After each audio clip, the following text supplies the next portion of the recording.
Hello class second. Today we will start new chapter 3, The Elephant's Nose. तो हम लोग क्या करेंगे, आज इसकी रीडिंग करेंगे और एक्सप्लेनेशन भी. ओके तो एक वार्म अप एक्सरसाइज आपको दी हुई है इस चैप्टर के स्टार्टिंग में. Do you know what an elephant's nose is called? क्या आपको पता है कि जो एलिफेंट्स की नोज होती है ना, लंबी सी नोज, देखिए आपने, उसको क्या बोलते हैं? Yes, it is called trunk. TRUNK, trunk. Yes, तो यहाँ आपको जो ब्लैंक दिया हुआ है उसमें आप इसको फिल करेंगे. And what can the elephant do with its nose? वो अपनी जो नोज़ है उसे क्या क्या कर पाता है? तो देखिए, कुछ भी उसको पकड़ना है, होल्ड करना है, तो वो किसे करता है? He can hold with his nose. वो जो साउंड निकालता है अलग अलग तरीके से, he can make different type of noises. And he can smell with his nose. He can drink water with his nose. Okay, तो बहुत सारे काम जो है वो अपनी नोज से करता है, जिसको आपको इस ब्लैंक में लिखना है. Okay, now we will start our chapter. Long ago, elephants did not have long nose. तो जब बहुत बहुत टाइम पहले जो एलिफेंट्स होते थे, उनके पास जो अभी आप लंबी सी नोज़ देखते हैं ना, जिसको ट्रंक बोलते हैं, लेकिन काफ़ी टाइम पहले ये लंबी सी नोज़ नहीं होती थी. लेकिन कैसे फिर ये नोज़ आई, वो हम लोग इस चैप्टर में पढ़ने वाले हैं. This is very interesting story of Rudyard Kipling. तो आपने देखा होगा कि वो बच्चों की ही स्टोरीज़ लिखते हैं, तो उनमें से बहुत ही इंटरेस्टिंग स्टोरी ये है. And crocodiles lived only in water.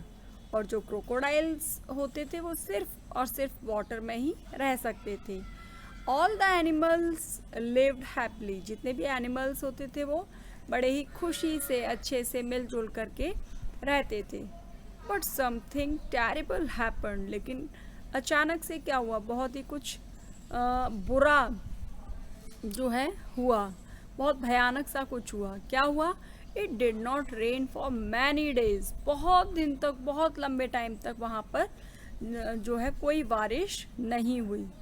Water begins to dry up in lakes and rivers. और जब लंबे टाइम तक बारिश नहीं हुई तो फिर क्या हुआ? उसका रिजल्ट क्या हुआ? वहाँ की जो लेक्स थी, वहाँ की जो रिवर्स थी, वो धीरे धीरे करके क्या हो गई? सूखना स्टार्ट हो गई. यानी कि उनका जो वाटर लेवल था वो धीरे धीरे कम होना शुरू हो गया. All the animals of jungle were thirsty. और जंगल के जितने भी एनिमल्स थे वो थर्स्टी मीन्स प्यासे हो गए. उनको कहीं भी पानी नहीं मिला, पानी का लेवल कम हो गया, है ना. One day Jumbo the elephant went to the river to drink some water. एक बार एक एनिमल जिसका नाम क्या था? जम्बो. वो कहाँ जाता है? रिवर पर जाता है कुछ पानी पीने के लिए. Just as he was about to drink. जैसे ही वो पानी पीने के लिए, देखिए यहाँ पर आप देख रहे हैं ना पिक्चर में दिस इज जम्बो. और जैसे ही ये रिवर पर पहुँचता है, पानी पीने के लिए पहुँचता है, फिर क्या होता है? He went to the river to drink some water. Just he was about to drink Coco, the crocodile shouted, "He is Coco." जो क्रोकोडाइल आपको दिख रहा है, इसका नाम क्या था? कोको. वो चिल्लाना स्टार्ट कर देता है, "Go away! चले जाओ यहाँ से. Don't drink my water. मेरे पानी को मत पीना. This is my home. Go away. ये मेरा घर है, यहाँ से बिल्कुल चले जाओ." जम्बो वॉज सरप्राइज्ड. वो बिल्कुल आश्चर्यचकित रह जाता है कि क्रोकोडाइल तो जो था वो ऐसे कभी भी बात नहीं करता, आज ये इस तरीके से कैसे बात कर रहा है. He said sorry.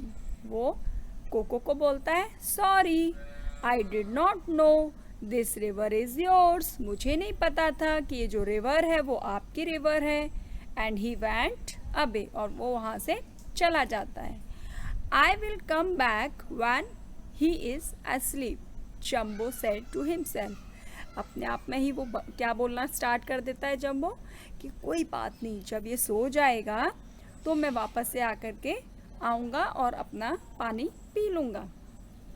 Skippy, the snake bird, was hiding behind the branches of a tree and listening. जो एक चिड़िया थी जो एक चिड़िया होती है ना, स्नेक बर्ड, जिसका नाम था स्किपी, वो ब्रांचेस, एक ट्री की ब्रांचेस के पीछे छिपी हुई थी और वहाँ से वो सारी ये जो स्टोरी हो रही थी वो उसको क्या कर रही थी, सुन रही थी। उसने अच्छे से उसको सुना। ओह, कोको रिफ्यूज टू शेयर। अरे, उसने कहा, अरे कोको यानी क्रोकोडाइल जो है, उसने तो वाटर को शेयर करने से मना कर दिया। Let me teach him a lesson. मुझे इसको अच्छे से पाठ पढ़ाना पड़ेगा। कौन बोलती है? स्किपी, है ना। Next page. Skippy flew down from the branch and sat on Coco's nose. अब ये जो स्किपी है, ये आपको स्किपी दिखाई दे रही है, स्नेक बर्ड, ये क्या होती है, उड़ करके नीचे की तरफ आती है और वो कुछ डिसाइड करती है, उसके माइंड में कुछ कुछ शैतानी सूझती है।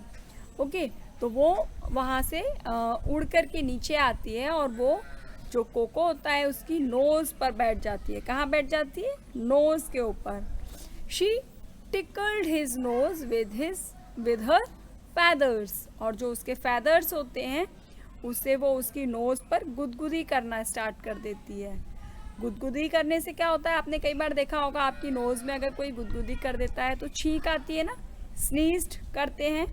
सेम वो कोको करता है। कोको क्या करता है? स्नीज्ड करता है। कोको स्नीज्ड, आछी, ऐसे करके वो तेज से छींकता है। In the meantime Coco was very angry. अब इसी के टाइम पर जो कोको होता है, क्रोकोडाइल जो होता है, वो बहुत गुस्से में आ जाता है, बहुत एंग्री हो जाता है। And he sat on the river bed for 2 days without moving. तो वो जो रिवर का जो तला होता है ना, रिवर बेड मीन्स जो नदी का तला होता है, वो वहाँ पर जाकर के लेट जाता है और कोई मूवमेंट नहीं करता। दो दिन तक कोई मूवमेंट नहीं करता। स्किपी वैन टू जम्बो। जो स्किपी होती है वो क्या करती है? जम्बो के पास जाती है और बोलती है, Coco has gone to sleep. जो कोको है अब वो सो चुका है, क्योंकि उसने कोई मूवमेंट नहीं की होती है 2 दिन तक। तो स्किपी को लगता है कि वो जो है वो सो चुका है। Now you can go and drink water. अब आप जा सकते हो। वो जम्बो से बोलती है, now you can go and drink water. अब आप जा कर के पानी पी सकते हो। तो what he replied, oh you are so kind. आप तो बहुत अच्छी हो। I will go right now. मैं अभी जाता हूँ। जम्बो सेड। जम्बो बोलता है कि you are so kind, I will go and I will now drink water. अब मैं जा कर के पानी पी सकता हूँ। So Jumbo went down to the river to drink. अब जो जम्बो होता है वो रिवर के पास जाता है और वहाँ पर पानी पीना स्टार्ट करता है। Just then Coco open one eye. धीरे से वो एक आँख को खोलता है। And who did he see? Jumbo. अब वो अचानक से किसको देखता है? जम्बो को। Coco came to him at once, you are here again. Coco उसको देखता है और बोलता है, अरे फिर से तुम आ गए यहाँ पर। I told you not to touch my water. मैंने तुमसे कहा था ना कि मेरा वाटर जो है, मेरा पानी जो है उसको टच मत करना, ये मेरा होम है। He said angrily. वो बहुत गुस्से में आ जाता है और गुस्से में आकर के बोलता है कि मैंने आपको पहले से ही कहा था ना, this is my water, this is my home, फिर से आप कैसे आ गए? Next page. Then he caught Jumbo's nose and began to pull. और वो क्या करता है? जम्बो की जो नोज़ होती है, जो पहले छोटी सी नोज़ होती थी, उसको वो पकड़ लेता है, होल्ड कर लेता है और उसके बाद उसको पुल करना यानी कि खींचना स्टार्ट कर देता है। Please please leave my nose beg Jumbo. अब जो जम्बो होता है एलिफेंट, वो उसे माफ़ी मांगना शुरू कर देता है कि प्लीज़ लीव माई नोज़, मेरी नाक को छोड़ दो। But Coco did not listen. लेकिन जो कोको होता है वो उसकी बात पर कोई ध्यान नहीं देता। Suddenly Skippy saw what was going on. तभी अचानक से स्किपी देखती है कि अरे ये क्या हो रहा है। Oh I must help Jumbo, she said to herself and flew toward them. तभी वो स्किपी जो है वो उनकी फिर से देखती है कि ये लोग क्या कर रहे हैं, क्या हो रहा है, और वो डिसाइड करती है कि मुझे वापस से जाकर के इनकी हेल्प करनी चाहिए, जंबो की हेल्प करनी चाहिए। And Skippy covered Coco's eyes with her wings, और जो उसके बड़े बड़े विंग्स होते हैं उससे वो क्या करती है, जंबो की आइज को कवर कर देती है। अब कवर करने के साथ क्या होता है, Coco was shocked and he let go of Jumbo's nose. वो बिल्कुल शॉक्ड हो जाता है, कोको जो है वो काफ़ी शॉक्ड हो जाता है और उसकी नोज़ को वो छोड़ देता है। But by then Jumbo's nose was already very long, लेकिन जब तक उसकी नोज़ को वो छोड़ता है तो वो जो जम्बो होता है इसकी नोज़ काफ़ी लंबी हो चुकी होती है। It almost touch his toes, वो इतनी लंबी हो चुकी होती है कि जो उसके टोज़ होते हैं यानी कि उसके जो पैर की जो उंगलियां होती है वहाँ तक वो इतनी लंबी पहुँच चुकी होती है। From that time elephants have long noses, और उस टाइम से ही जो एलिफेंट्स हैं उनकी ये जो लंबी लंबी नोज़ आप देखते हो ना, ये उसी टाइम से स्टार्ट हुई, और जिनको अभी क्या बोलते हैं, दे आर कॉल्ड ट्रंक्स, और उसी को हम लोग ट्रंक्स बोलते हैं। थी ना interesting story? Yes, it was very interesting story. अब आपको इस स्टोरी को 2-3 टाइम्स अच्छे से रीड करना है, और जो भी हार्ड वर्ड्स इस चैप्टर में आए हैं उनको आपको पेंसिल से अंडरलाइन करना है, और अपनी नोटबुक में हार्ड वर्ड्स अंडरलाइन करके लिखने हैं प्लस लर्न करने हैं। Okay, in next class we will do exercises of this chapter. Till then, bye bye.